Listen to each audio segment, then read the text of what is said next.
On this episode of This Week in Space, we'll talk about the rollout of NASA's new SLS Megarocket to the moon, update you on the Webb Space Telescope, look at new lunar landers, and Blue Origin's next tourist flight to space. Stay with us. Podcasts you love. From people you trust. This is TWiT.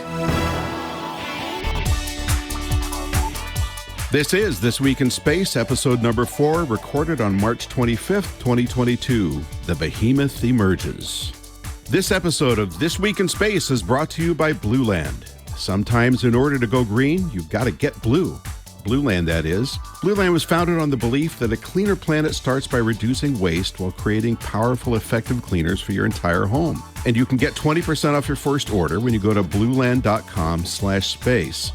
And by IT Pro TV. IT Pro TV has everything you need to level up your IT skills while you enjoy the journey. Visit itpro.tv/twit for an additional 30% off all consumer subscriptions for the lifetime of your active subscription when you use code TWIT30 at checkout. Hello and welcome to This Week in Space. I'm Rod Pyle, your vacuum-hardened host, and I'm joined by Tariq Malik of Space.com. Hello. Hey, Tariq, I have a joke. Surprise, Rod. Hit me. I'm ready. Okay. What would you call a spouse if they traveled to Mars with Elon Musk and left you behind? I don't know what, Rod. What would you call that spouse? They'd be your SpaceX. That was good. That was good. I enjoyed it. Okay, but I could do better. Okay. Wait, Mom, I could do better. Watch this. What's the most popular reality show viewed by the crew of Deep Space Nine? What? What would that be? Keeping Up with the Kardashians. Okay, that's good. Star Trek joke. That was a golf laugh. Yeah. If you didn't watch Deep Space Nine, that doesn't make a whole lot of sense. Well, welcome, everybody. We're so glad you joined us today. We have an interesting episode coming up because we're going to be talking about the Space Launch System, NASA's new moon Megarocket, the first rocket of this type they've built since the space age when we had the Saturn V flying to the moon. So we're going to look at, this is the rollout of that, which means it was rolled out to the pad for testing. It's going to be there for a while, and then it'll launch during the summer, at which point I'm going to collect my bet from Tariq. Did we ever decide what I was getting from you? From it's a new car, isn't it? Not my Star Trek chair, from my cold dead hands. Well, that's what I wanted. Okay, well, I'll take a Tesla 3 in that case. But first, let's go through some headlines. So we got some early images back from the Webb. Now, we had seen, this is the Webb, the James Webb Space Telescope. We had seen the first set of images, which was 18 discrete images of the same star that were not overlapped when we first got them back anyway, which looked good. And now we've gotten one coordinated picture, which shows us a single, particularly nondescript star.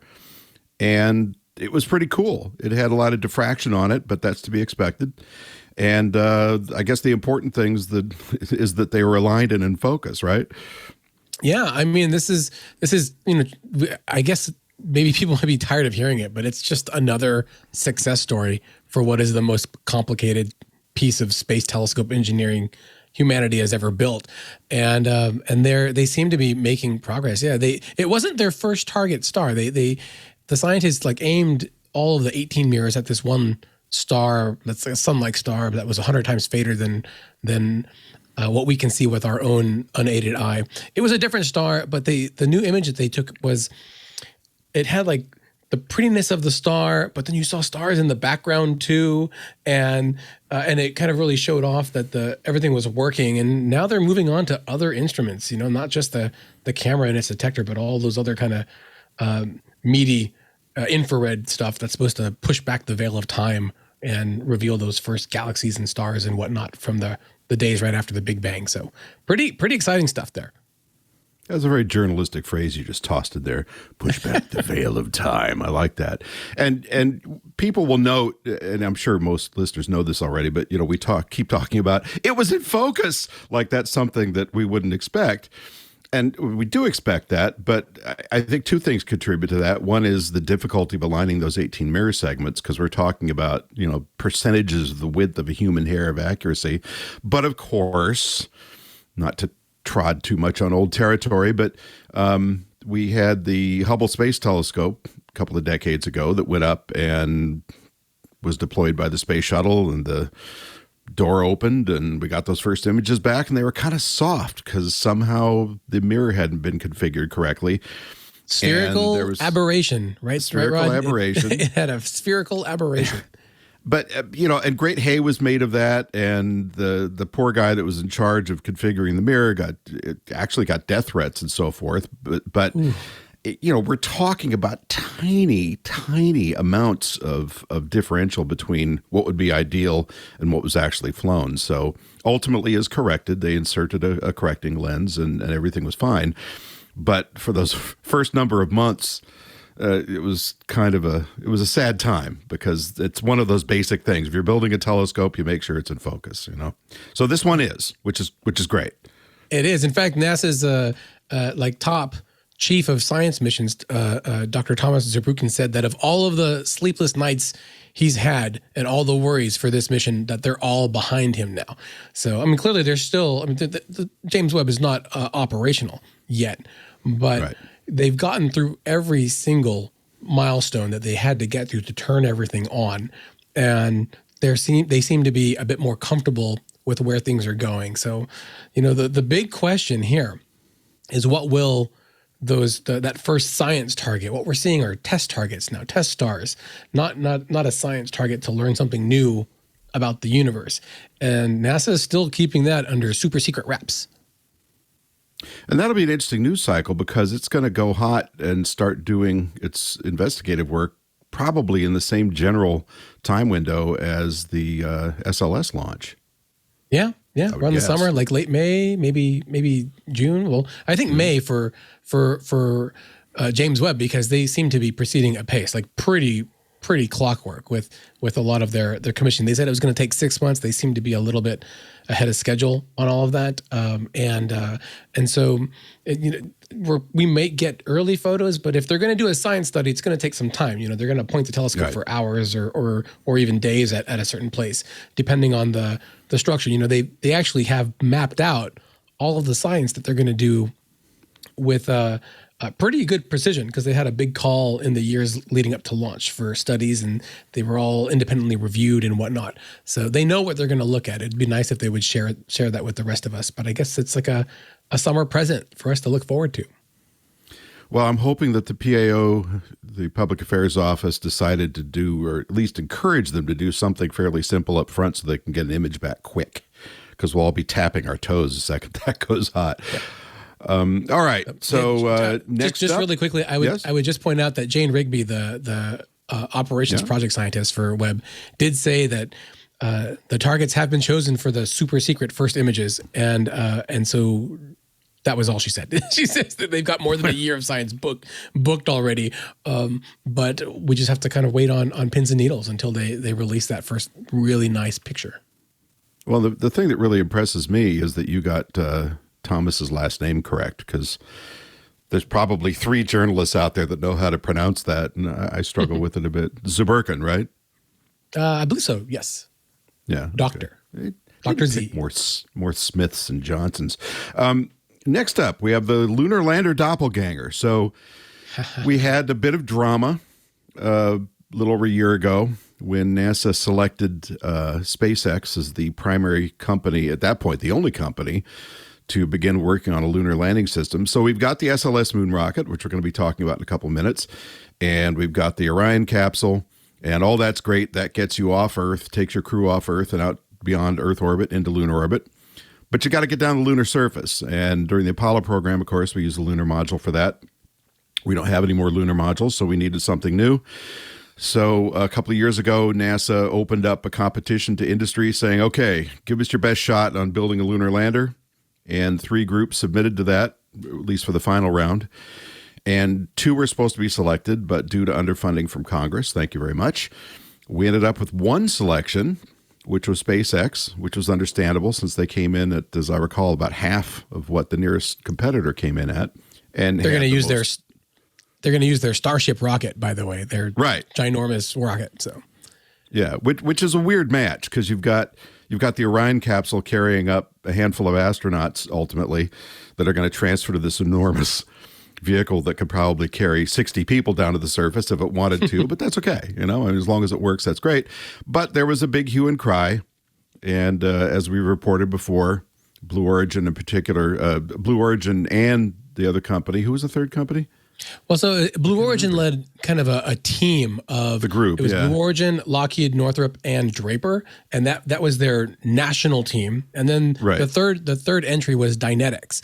And Dynetics, that's right. Dynetics was fairly new to the lunar lander game. Blue Origin had already been working on an uncrewed version, their Blue Moon lander, and seemed pretty well positioned to be that second choice before NASA decided to down select just to the single SpaceX Starship. So, and as you mentioned, it got pretty ugly last summer when Blue Origin and Dynetics both filed lawsuits against NASA with the government to say, hey, you said you wanted more than one, and then you only picked one. What gives?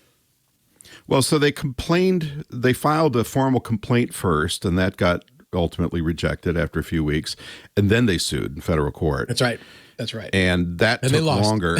They lost. Unfortunately, that means that SpaceX and NASA lost 6 months roughly of time working on the thing because, of course, you have to stop work during a lawsuit, a legal challenge. And this is a little editorializing, and this is meant to be informal, but I think in the space community, and particularly in the space press, the media, there's a little bit of quiet sort of grumbling about Blue Origin's lawsuit. The complaint's understandable. You want to complain about procedural thing, that's fine. But then going to a lawsuit when we're trying desperately to get back to the moon after 50 years, felt there's a little sour grapes feeling there. But now NASA, as they said they would, has opened this up again a year later and is taking secondary bids for a second system.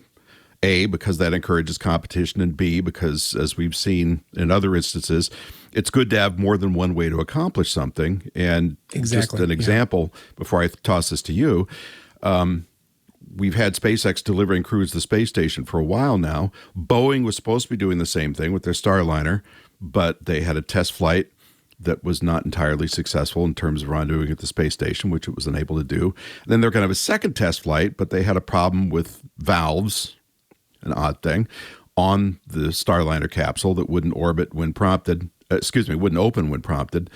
And so that kept it on the ground, and we don't know when they're going to retest it, and it's been many months now already. So why don't you talk a little bit more about this secondary system bid? So, so right now, in terms of like a secondary system, we know that they want to have that redundancy, right? I mean, if NASA had just picked Boeing, like in the example you mentioned earlier, we still wouldn't have astronauts in space. But they're looking to have a sustained lander program that'll go, that'll be in work by 2026, 2027, so that you would have a plan for more than one by then. In addition to SpaceX's Starship. And by then, I guess we would expect that SpaceX may have landed on the moon. They've got plans for all of that.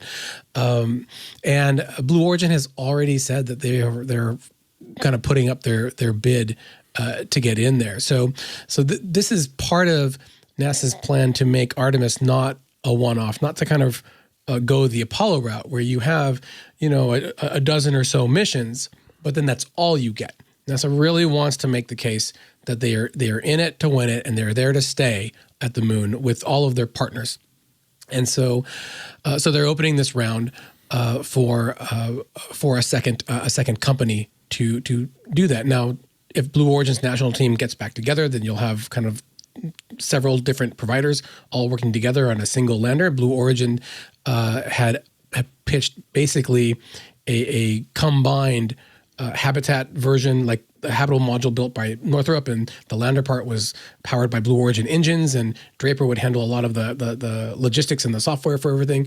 And if they've kind of refined that design, they could be really ready to go and to be up in front. But there may be another company that will want to get that bid now that SpaceX already has filled the first slot, and we're waiting to find out if Dynetics will be able to do that. But the NASA wants to pick that second version in 2023, so that's early next year. is when they want to see that come in, and it should be able to dock with NASA's new Gateway, the big space station they want to build around the moon, and be rendezvoused with an Orion crew at that point in time. So, Artemis 3, which is the first crewed landing mission. Artemis 1 is the one that's on the pad right now. That is supposed to launch. Yeah, that's Artemis 3 is supposed to launch in 2025 or 2026. So we're looking at something beyond that. And Artemis 4 has already been kind of reserved too. So something maybe in the Artemis 5 timeframe for this new lander approach. So just to review, Artemis 1 is an uncrewed flight that will leave Earth orbit the moon, and then come back to Earth and test the reentry system and so forth. And that'll take a matter of weeks. And then Artemis 2 is a crewed flight, at least as planned now, which will go into lunar orbit. So that's kind of a reflight of Apollo 8 in very rough terms, although I think the orbit's different. And then Artemis 3 is the first landing. And, I think Blue Origin is the team to beat, because besides the fact that you have Blue Origin, Jeff Bezos and his many billions to help pick up some of the slack in terms of design and execution, we hope. You've also got Draper, which is the descendant of the lab at MIT that built the guidance system for the original Apollo missions. And things have come a long way since then, but they have proven expertise in that area. And then you've got Northrop Grumman, and of course Grumman built the original lunar module. And that is a whole episode unto itself when you start talking about, talk about operating right at the limits of technology. Hopefully they won't have to do that quite as much with this new one, but it's an incredible story. So, I mean, with that kind of combined expertise. We should point out, Lockheed Martin was a partner on the national team as well. So another veteran aerospace juggernaut there. Yeah. So it's going to be hard to see how anybody could beat their bid, but I guess we'll find out. Yeah. So last thing I have here is the next Blue Origin flight, which is scheduled for the end of the month. Is that correct? That's right. March 29th, I believe, is Blue Origin's next space tourism flight. Much ballyhoo because Pete Davidson of SNL fame was supposed to be on it, and then they delayed it. It was actually supposed to launch on the 23rd. Then it got delayed by about a week, and Pete Davidson no longer available. I mean, he's an actor and comedian, pretty busy guy, I would assume.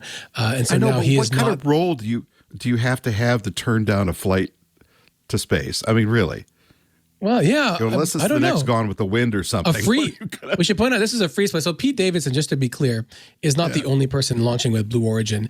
They have sold a full 6-person flight out. And usually what Blue Origin does is they have one of the seats or two go to a someone that's notable or a celebrity to kind of help convey that either the mission for the public or maybe as an experience for their passenger. I think it's kind of like a mix of both. They get a lot of the public interest from the famous person, but then the people that get to launch with a celebrity. William Shatner flew, Michael Strahan flew, Jeff Bezos was on the first one.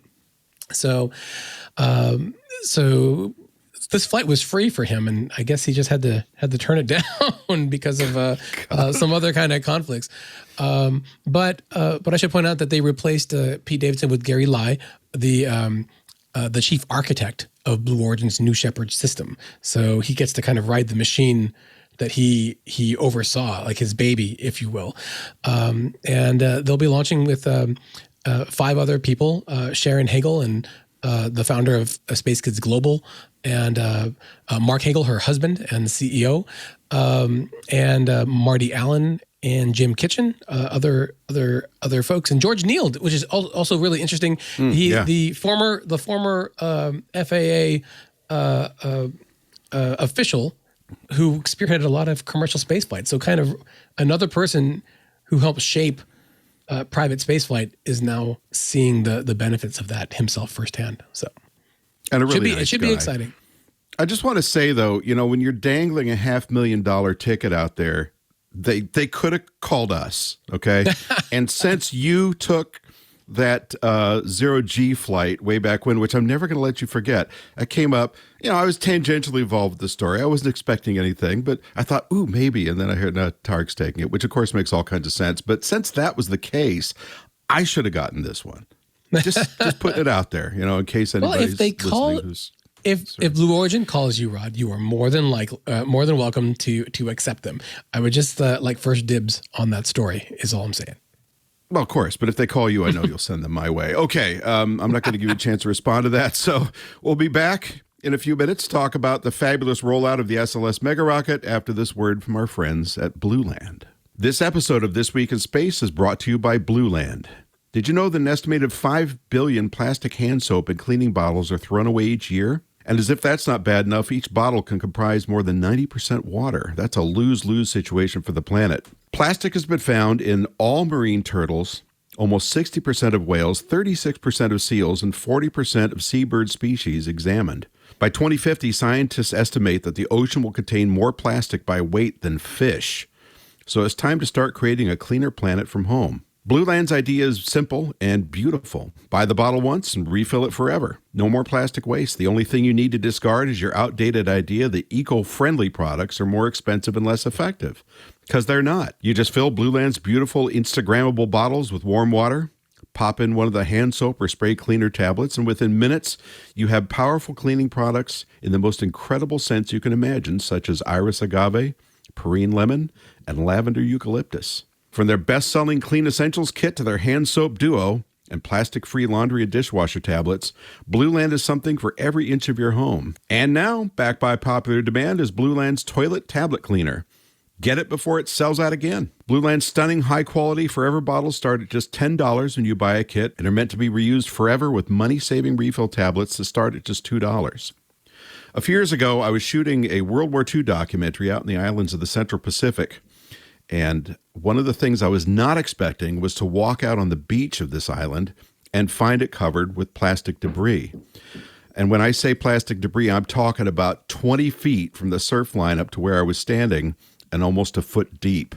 All plastic, all thrown away, use once products. That's what makes products like Blueland so important. Get rid of plastic debris, clean up the planet, and make your home a more beautiful and nice-smelling place. Right now, you can get 20% off your first order when you go to blueland.com/space. That's 20% off your first order of any Blueland products at blueland.com/space. That's blueland.com/space. And we're back, and we're here to talk about the story I like to call The Behemoth Emerges. This is the rollout of the Space Launch System, or as some of the media wags call it, the Senate's Launch System, which is not kind. But this is a traditionally designed and built NASA rocket, which depended by congressional order on legacy shuttle software, which may have seemed to some like a good decision at the time. At this point, I think there's probably a fair number of people questioning that. But it's an expendable Megarocket along the lines of the Saturn V, in the same class anyway. It's a very different design, which we've been waiting for, let's see, let me just check my watch, 20 years. Be kind. Well, I mean, popularly people say 10 years. It's been in development for 10 years. But as you pointed out in a previous episode, it's really kind of more like 20 because the roots of this go back to the Constellation system. Yeah, back in 2004 when they announced the Ares 5, this is kind of the origin of the SLS, was part of the Constellation program back then. And so, we've been waiting for this for a long time. And finally, after 18 years, it rolled out of the barn and is sitting on the launch pad right now. So, again, kind of sad that I didn't get to go. Our senior writer, Chelsea Goad, and cry me a river, went down to go see it come up. 322 feet. What's that? That's like almost 33 stories tall. This rocket rolling out. Excuse me, but I have to make a point here. So we both had photographers there, and as you pointed out, you had a videographer. Good on you. But we both had photographers there, so I started getting the pictures back. So the SLS is emerging. The doors are up on the Vehicle Assembly Building, the VAB, which everybody's seen many times if you're into this stuff. And here comes SLS, and it's about 40 feet shorter than the Saturn V. And so it didn't quite reach, the VAB was built for the Saturn V, right? 52 stories. Feet. Right. And so here comes SLS. It's a little puny looking. It's cool, because it's a big rocket, but it's shorter for reasons we'll discuss later. And I thought, that's not the visual I was hoping for. I would kind of go a little bit further. So just to kind of set the stage, this was last week as we're recording this now. It was a Thursday night that NASA rolled it out, and then it reached the pad really early on a Friday morning. And NASA says that they're going to broadcast it live, the rollout, which is really exciting because I like to see rockets and I like to see them rolled at a launch pad. I've even got to walk alongside the space shuttle before, and that was a lot of fun. So we're going to go live, and it's an 11-hour thing. So I'm thinking that they're going to show the whole thing, all 11 hours, continuous. And of course, they only show the first hour of the rollout on NASA television, and you don't get to see all that much because it gets dark and evening comes in. And the way they built the rocket, you have all of the access panels and the access ramps and gantries. They're all inside the VAB. So what you see coming out is the back end of the service structure, the tower that is connected to the rocket. So you don't see the rocket for a good long time. And I was a little bummed by that because it was the one thing that I was looking forward to seeing before I had to sadly close up shop for the day. But according to Chelsea Goat, again, our senior writer, it was still amazing to see once the rocket did come out of the pad. It come out of the VAB. And it took about 11 and a half hours to get to the pad 39A. And it's worth mentioning. Pad 39B, pardon me. When we talk about this drive to the launch pad, so rockets are assembled. The final assembly is done in the vehicle assembly building, which is why it's called the vehicle assembly building. And then, but this is done on a machine called the crawler, which is this enormous launch platform that has what are basically oversized tank treads on the side. And it does this long drive, not very long actually, but in terms of time, long drive of the just over a mile out to the launch pad. 4 miles. And that's 11 hours going really, really slow because, one thing you really don't want to do is tip over your rocket. That makes for a bad day. And SpaceX's rockets, for instance, are delivered horizontally, but this is delivered vertically. And it's a big moment, and it's an impressive thing to watch because this magnificent machine is actually being driven out to the launch pad, and it's going out to, it's worth noting, pad 39B. Now, there's two main launch pads for Kennedy Space Center. There's a bunch of them going down the coastline, but the two that we're most familiar with for lunar launches, certainly back in the 60s, were 39A and 39B, and that was built so that they could accommodate 2 Apollo flights within a short time period. 39B hasn't gotten used much. As I saw, looking it up, it launched Apollo 10, which was a sort of a dry run for the Apollo 11 landing. It went out to the moon, but did not land on the surface. And then for the Skylab missions, that was where the crew launched from the Saturn 1B, which is a much smaller rocket than the Saturn V, off of what they called the milk stool, which is a really weird thing to see because you've got this magnificent, huge launch pad that looks just like the one 39A that they're using for most of the Apollo launches. And it's got this big truss work with a platform built on top because the Saturn 1 was kind of puny compared to the Saturn V.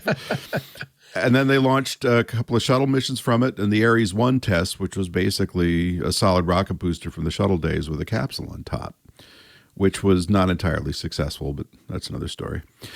So, so if you would just give us kind of a timeline of what to expect. It's been sitting out there for a week now. What happens next? So in the last week, what NASA and their engineering teams have done is basically connect all of the different ground elements to the rocket. Now, the whole reason they want this on the pad right now is like a dress rehearsal for the actual launch. So there's all sorts of connections that they have to do once it gets on the pad and the crawler transporter has left. And so they've connected all of the electrical lines, the fuel environmental control system lines and ducts and things like that, the propellant lines, that's pretty vital. You want to be able to fuel up your rocket. And they also, earlier this week, successfully powered up all of that stuff on the integrated system at the pad for the first time. That was on March 21st. And it seems like all of those tests have gone pretty well. And you mentioned the wet dress rehearsal. That's the fueling test where they're going to fill up the rocket as if they were going to launch it, just to see if all of those systems are working. That's expected to happen between April 1 and April 3. So basically next weekend, as we're recording this right now, April 1st through the 3rd is what they're targeting. That could change if they find anything that they want to run more tests on right now, but that's what they're aiming for. And when they do that, they are going to go through a 2-day process of fueling it up to see not only can they physically load that cryogenic fuel and propellant into the rocket, but can they, with the people that are in the Launch Control Center, practice the actual launch countdown, actually detank, defuel or remove the fuel from the rocket, drain, as if they scrubbed. Yeah, drain. That's the word.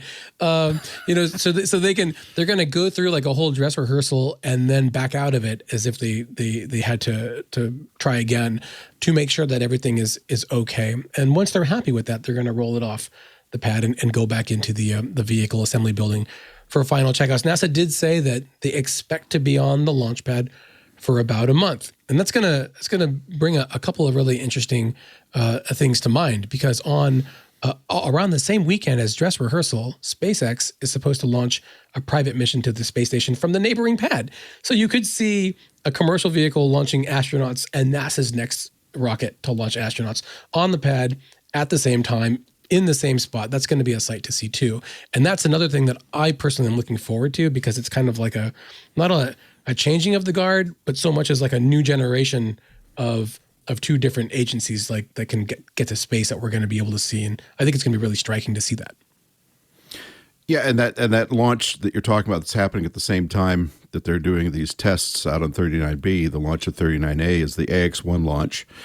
That's SpaceX and a company called Axiom Space. And we're going to talk about that in another episode, but that is a very big deal, because it's the first group of completely private astronauts that'll be going up to or participants, whatever they're calling them this week, going up to the International Space Station.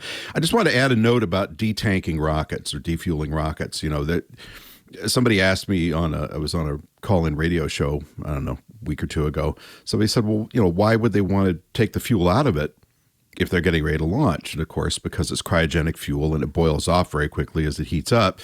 If you have a scrub or even just a 24 or 48 hour laydown, you've got all kinds of fuel boil off, so you have to stop and start over. But this does bring to mind, if I may, a story from the Mercury days back in the early 60s when they had a launch scrub. I think it was the 4-inch flight, correct? They were going to launch an uncrewed Mercury capsule, and the countdown ended and the engine started up, and the redstone lifted a couple of inches, literally about 4 inches off the launch platform, and then stopped and settled back down and sat there. And everybody's looking at each other like, how can that even happen? It turned out it was a short circuit and a plug that had to separate from the bottom of the rocket that caused the shutdown.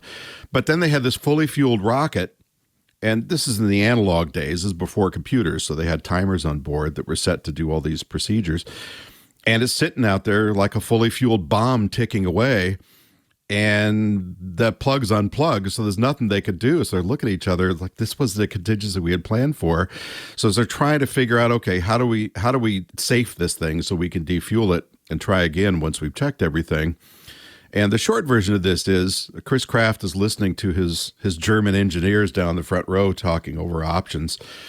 And he just heard snatches of conversation, but one of them was a very creative way to defuel the rocket, which he immediately put the kibosh on, which was somebody suggested, let's get a hunting rifle and go out and shoot holes in the tank so all the fuel will drain out, and then we won't have to worry about it, which, of course, has its own host of problems, because anybody that ever saw an episode of the Rockford Files knows that when you shoot something on television, it explodes, even if it's just a water tank. Probably wouldn't have, because you have to have a spark for that to happen, and an oxidizer and all that. But it was still a really bad idea. So Chris didn't want people shooting holes in his rocket. So defueling is important. And then you've got all those connections. Anybody who's ever seen a Saturn V launch, you saw all those cables pull away as the rocket was leaving the pad. And there's a lot of signals going along those cables. And you have to make sure that everything's working, those interfaces. And then, of course, all the procedures in the launch center that assure that you're going to have a safe flight. So this kind of a test is very important, and fingers crossed that it all goes perfectly. Let's talk a little bit just while we're thinking about it about the SLS. Now, this is, as we said, been in the making for a long time. It's our next moon rocket, so it's impossible not to keep comparing it to the Saturn V. But this isn't the Saturn V. Saturn V was a 3-stage liquid-fueled rocket that could carry just barely the entire Apollo crew and landing system to the moon, and then bring the crew home. This rocket is a large central tank that's basically derived from the shuttle's external tank, carrying cryogenic fuels only, and 4 shuttle engines on the bottom. But the primary boost getting it up off the pad and out towards Earth orbit are the 2 big solid boosters, which are five segment as opposed to the 4 segment from the shuttle ones. Those were 4 segment. Now they're 5. But there's no upper stage. You get up into orbit. Not yet. NASA has plans for one. Right. They don't have that. But this is the baby version of the rocket. Right. So it's interesting because they keep touting it's more powerful than the Saturn V. It's more powerful than the Saturn V.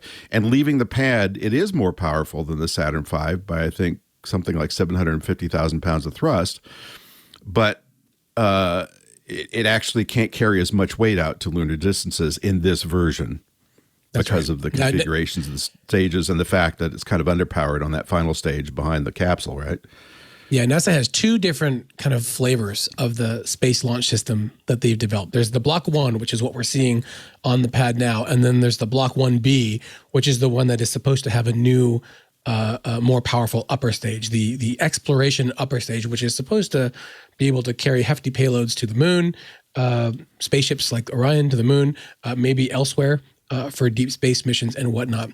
And correct me if I'm wrong, Rod, but I think Boeing is supposed to build that, but the development's been kind of plagued by funding issues and whatnot. So they've opted to go with this Block 1 version for now. Yeah, and that service module or final stage was developed by the European Space Agency. On Orion, yes. So. Yeah.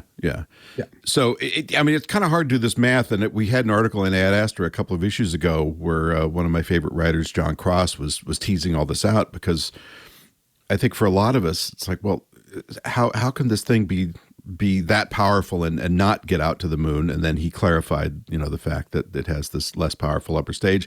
And there's no 3rd stage or S4B stage, which did the lion's share of the final work for the Apollo missions, slinging them out to a lunar trajectory and so forth. So it's kind of complicated, but your Earth departure stage, I think that was the main one, right? For that burn. Yeah.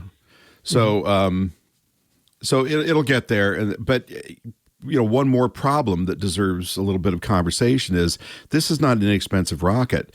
The development was less expensive than the Saturn V, but of course the Saturn V back in the 1960s, you were doing all this for the first time.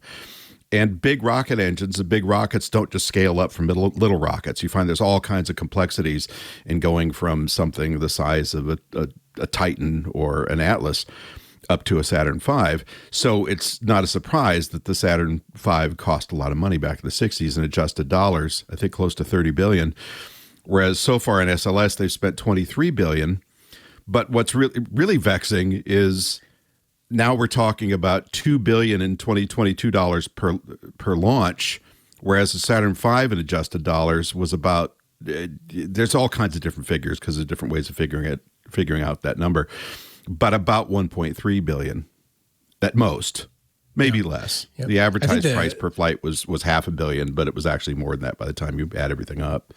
And I think there's concern right now that also SLS could cost as much as something like $4 billion a launch, depending on how NASA uses it. From a recent audit by the agency's kind of internal inspector general.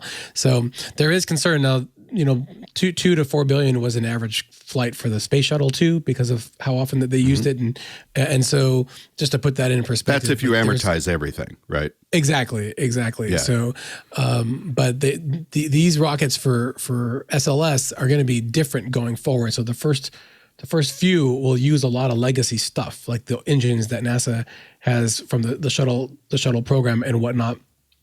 They will have to start building more of those, and we'll have to kind of build that pipeline in for the ones beyond Artemis 4, Artemis 5, et cetera, going forward. And we're going to want to see how that assembly line affects the cost and how affordable this is going to be as a real rocket. When you see that SpaceX's Starship is making a lot of progress, Blue Origin's New Glenn is supposed to be coming on. These other big rockets have both been billing themselves as more affordable, and so NASA will face some pretty tough questions, I think, in the maybe not before their moon landing plan, but in terms of continuing or sustaining this process going forward, or what the future of SLS will be. So we might want to just enjoy it while we can, I think, is the lesson right now. So well, and it did pop into my mind, when I saw this story about NASA reopening bids for a second lunar landing system. I thought, I wonder what the chances are they'll get to use each of those once for a crew. I mean, fingers crossed. The Artemis missions are supposed to be sustainable, so we'd like to see them continue well into the 2030s, but we'll see. Yeah. Well, very good. We've got a few more things to cover, but first we're going to take a break, and we'll be right back after this message from IT Pro TV. This episode of This Week in Space is brought to you by IT Pro TV. If you're looking for an IT development platform to level up your skills, you want IT Pro TV. We all know that IT is consistently evolving, and you need the best place to get certified so you're prepared for every new advancement. Are you thinking about getting your CCNA certification? Having your CCNA shows you're knowledgeable in networking fundamentals, IP services, security fundamentals, automation, and programmability. IT Pro TV has the classes and skills you need in everything Cisco. The month of March is dedicated to Cisco at IT Pro TV. Check out some of their Cisco courses, including Cisco CCT Routing and Switching 100-490, Cisco CCNA 200-301, Cisco CyberOps Associate 200-201, Cisco CCNP Enterprise NCore 350-401, and many others. Learn to get certified in IT in a way that works for your schedule and is entertaining at the same time. IT Pro TV has 7 studios. They're filming Monday through Friday every week. Their courses go from the studio to their course library in 24 hours or less. They make sure you're prepared for your exams with their virtual labs and practice tests. The edutainers teaching you the most vital IT skills are fun and entertaining, and you're never going to get bored. And don't forget, your IT team needs to level up and enjoy the journey. Check out an IT Pro TV business plan for your team today. Visit itpro.tv/twit for an additional 30% off all consumer subscriptions for the lifetime of your active subscription when you use code TWIT30. That's itpro.tv/twit and use code TWIT30 for an additional 30% off for the lifetime of your active subscription. IT Pro TV. Build or expand your IT career and enjoy the journey. And we're back. So before we close out, can you give us an update on how the U.S. astronauts and the Russian cosmonauts are getting along up at the space station? Because people keep asking me this. And everything I've heard is they're getting along fine, but that's not very granular. It would be interesting to see an actual time study of how much time different crews are spending in their respective parts of the space station as compared to, let's say, a year ago or before the Crimea incident.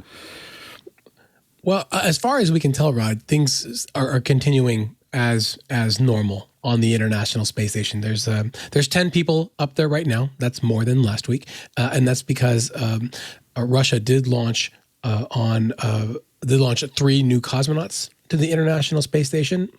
Mm-hmm. And that actually happened while we were recording an episode. Actually, now that I'm thinking about it, and so life has gone on up there. That crew arrived very, very smoothly. There was a bit of weekend kerfuffle because the 3 cosmonauts entered the International Space Station clad all in yellow flight suits, bright yellow flight suits with blue patches, with blue trim, right?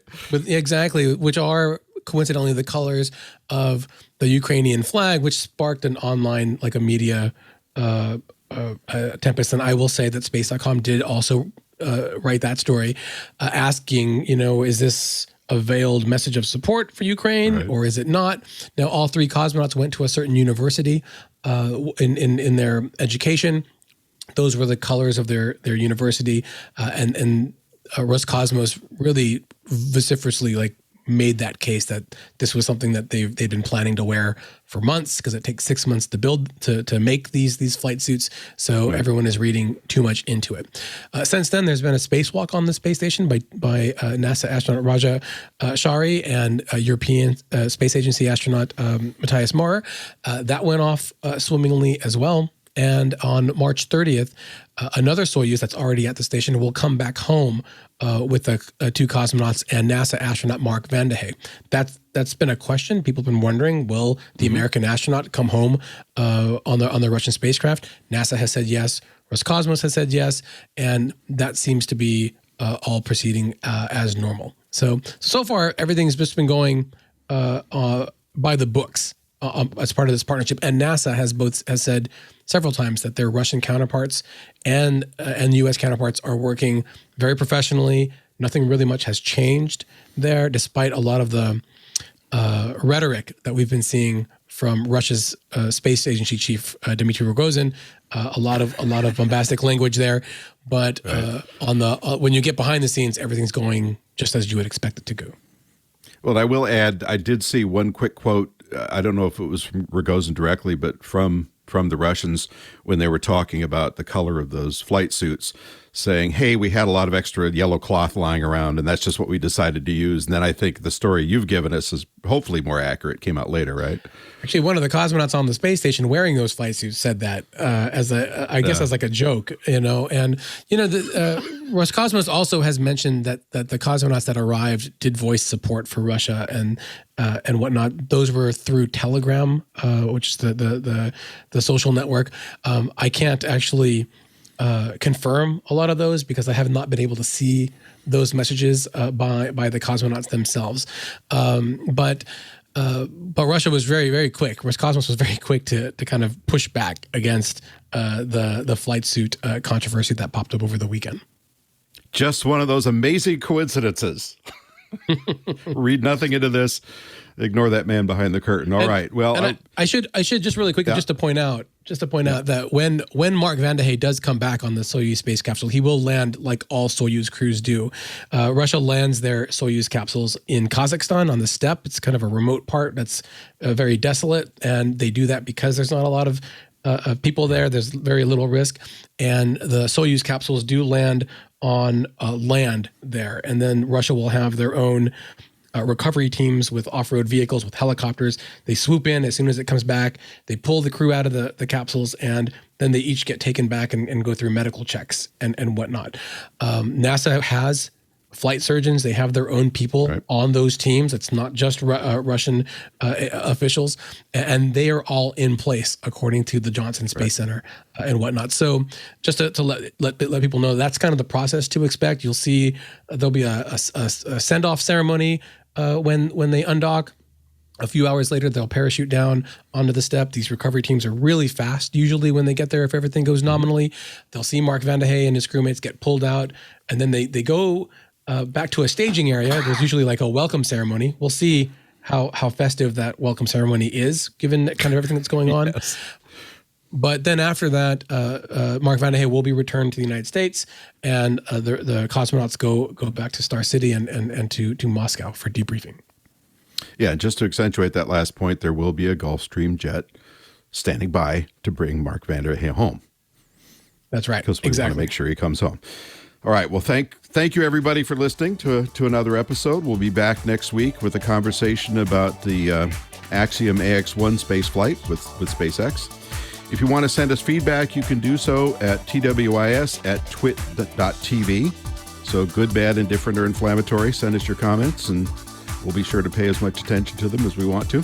New episodes published every Friday on your favorite podcatcher, so make sure to subscribe, please, and tell your friends. You can head to our website at twit.tv/TWIS. Thanks for listening.